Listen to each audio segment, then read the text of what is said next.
નમસ્કાર, જય હિન્દ, જય ભારત. ગુજરાત 20 ન્યૂઝમાં આપ સૌનું સ્વાગત છે. દાહોદ રોટરી સેવા સંસ્થાન દ્વારા ગરીબો તથા જરૂરિયાતમંદોને કપડાનું વિતરણ.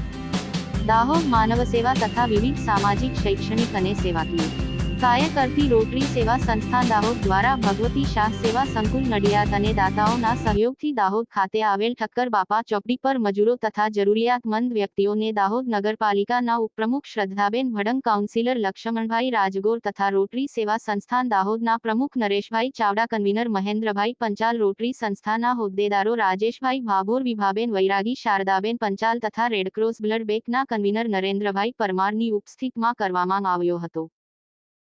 સેવાના કાર્યો કરતી રોટરી સેવા સંસ્થાન દાહોદ અને શ્રીમતી ભગવતીબેન શાહ સંકુલ નડિયાદ અને અમેરિકા સ્થિત ગુજરાતના દાતાઓના સહયોગથી આજે ગરીબ અને જરૂરિયાતમંદ વ્યક્તિઓને કપડાં વિતરણનો કાર્યક્રમ આજરોજ કરવામાં આવ્યો છે, જેનું